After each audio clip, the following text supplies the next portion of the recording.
현재 우리가 살고 있는 세상에는 디지털 미디어와 SNS의 발달로 인해 매일 약 600억 개의 메시지가 쏟아져 나오고 있습니다. 스마트폰을 딱 여는 순간 방대한 정보가 우리에게 들이닥치죠. 인스타그램에는 매일 약 9,500만 개의 사진과 영상이 공유가 되고 유튜브에는 1분에 약 500시간 분량의 컨텐츠가 업로드됩니다. 여러분들이 스마트폰을 스크롤링하고 있을 때 수많은 메시지, 컨텐츠, 광고가 제발 관심 좀 가져달라고 아우성치는데요. 그 사이에서 사람들의 관심을 사로잡을 만큼 튀기 위해서는 효과적인 후크 포인트가 필요합니다. 이렇게 후크 포인트는 온오프라인에서 최단 시간에 관심을 집중시키기 위한 목적으로 사용됩니다. 안녕하세요 여러분, 드로앤드루입니다. 오늘은 후크 포인트로 대박을 이뤄낸 사람들의 이야기를 들려드리겠습니다.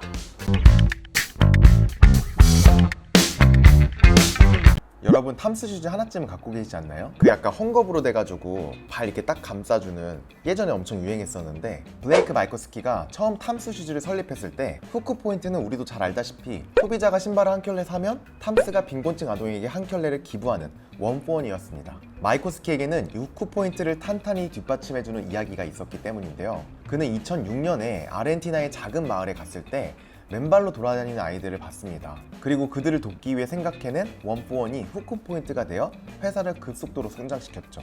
그렇게 2014년에 탐스는 베인 캐피탈로부터 3억 1,300만 달러의 투자금을 유치하면서 기업 가치가 6억 달러를 돌파했습니다. 여러분 넷플릭스도 많이 보시죠? 초기 넷플릭스의 후크 포인트는 무연체료였습니다. 넷플릭스의 최대 경쟁자였던 블록버스터는 영화를 대여하거나 반납할 때 반드시 매장을 방문해야 했고, 반납이 하루라도 늦어지면 연체료를 부과했죠. 그런 시스템을 못마땅히 여긴 사람이 바로 넷플릭스의 CEO가 된 리드 헤이스팅스였습니다. 헤이스팅스는 블록버스터에서 아폴로 13을 대여했다가 테이프를 못 찾아서 며칠간 반납을 밀린 탓에 무려 40달러나 되는 연체료를 물었다고 해요. 그는 짜증도 나고 황당하기도 했습니다. 대여점을 나와 헬스장으로 차를 몰면서 그는 영화 대여 시스템을 개선할 방법을 고민했죠.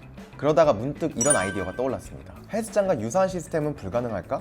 월 회비를 내고 무제한으로 영화를 빌려볼 수 있다면? 그로부터 얼마 후 우편으로 1회 최대 3편의 영화 DVD를 빌려주는 회사가 탄생했죠. 그게 바로 넷플릭스의 시작이었습니다. 이후 넷플릭스는 처음과 비교도 안 될 만큼 성장했죠. 작은 스타트업이 관심을 끌어 지금과 같은 공룡 미디어 기업으로 성장할 수 있었던 것은 무연체료라는 초기의 후크 포인트 덕분이었습니다. 그렇게 넷플릭스는 시장을 제패하고 미디어계 시가총액 1위 기업으로 우뚝 서게 됩니다.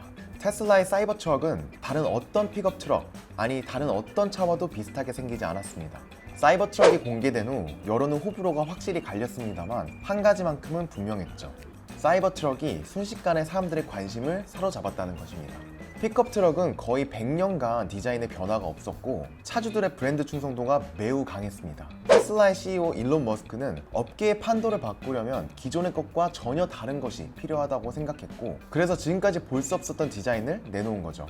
마케팅 브랜드 전문가인 마이크 게스티는 사이버 트럭이 오늘 도래하는 미래라는 테슬라의 비전에 부합하는 극강의 브랜딩 사례라고 호평을 하기도 했습니다. 사이버 트럭이 과연 포드사의 픽업 트럭을 능가할지는 시간이 말해줄 것이지만 발표 직후 사전 주문량이 25만 대를 돌파한 것은 꽤나 인상적입니다. 그럼 기업이 아닌 개인은 어떻게 후크 포인트를 사용할 수 있을까요? 타이탄의 도구질이라는 책으로 잘 알려진 팀 페리스의 나는 4시간만 일한다는 탄탄한 후크 포인트와 강력한 가치 제한이 맞물려 폭발적인 위력을 발휘한 예입니다. 사람들이 이 책에 끌리는 이유는 일하는 시간을 줄여 가족, 친구와 더 많은 시간을 보내고 자유롭게 여행을 다니고 여유롭게 취미생활을 즐기고 싶기 때문이죠. 주에 4시간만 일한다는 팀 페리스의 후크 포인트는 많은 사람들이 겪고 있는 딜레마의 해법을 제시합니다.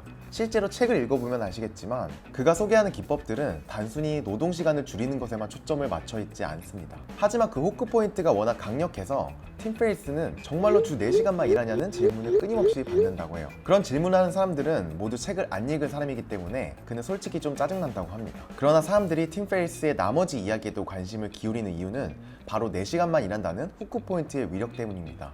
팀 페리스의 책은 간결하고 도발적인 메시지로 베스트셀러에 등극했습니다. 사실 그는 최고의 제목을 찾기 위해 구글 애드워즈에서 수십 개의 제목을 테스트했다고 합니다.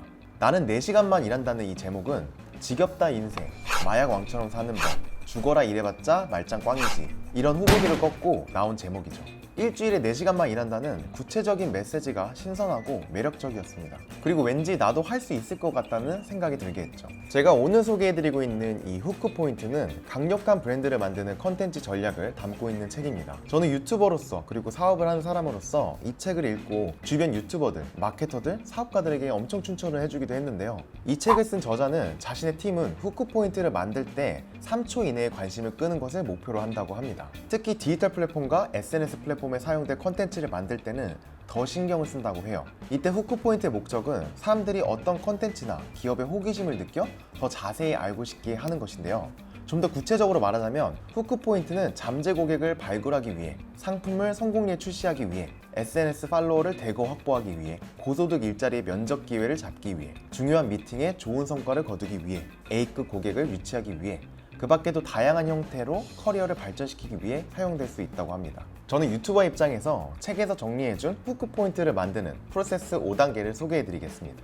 첫 번째, 좋은 예에서 배운다. 다른 브랜드가 사용해서 효과를 본 후크 포인트를 찾아서 목록으로 정리해 보는 겁니다. 저도 이 점에 너무나 많은 공감을 하는데요. 저도 유튜브 영상을 만들 때 리서치에 가장 많은 공을 들입니다.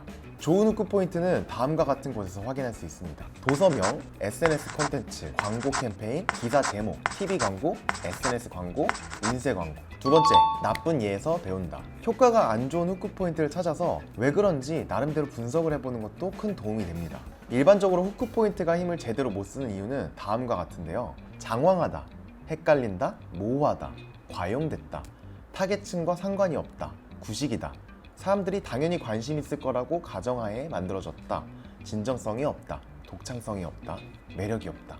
혹시 여러분이 유튜브 영상의 제목을 정한다, 혹은 여러분이 쓴 블로그의 제목을 정한다 할 때 이 목록을 한번 생각해 보셔도 좋을 것 같아요.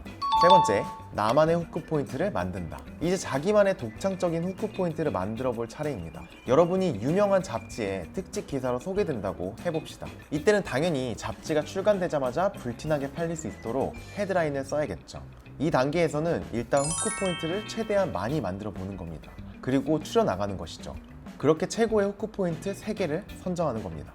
네 번째, 후크 포인트를 비교한다. 이제 3단계에서 만든 그 후크 포인트를 1단계에서 찾은 성공적인 후크 포인트와 비교해 보는 겁니다. 그리고 강력한 후크 포인트의 순위를 매겨보는 겁니다. 만약 자신이 만든 후크 포인트가 상위에 들지 못한다면 다른 후크 포인트를 능가할 때까지 고쳐야겠죠. 다섯 번째, 테스트 또 테스트.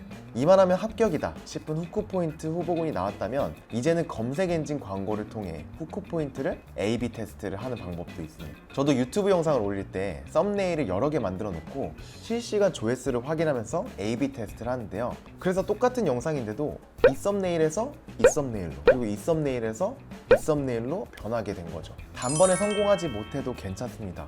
저도 언제나 조회수가 잘 나오는 것은 아니니까요. 여기서 중요한 것은 지속적인 테스트와 개선 작업을 통해 가장 흡입력 있는 후크 포인트를 찾는 것이죠.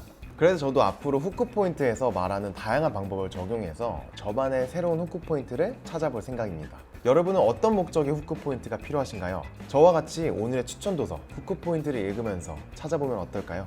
그럼 저는 다음에 더 유익한 영상으로 찾아뵙도록 하겠습니다. 들어오 앤 들어가세요.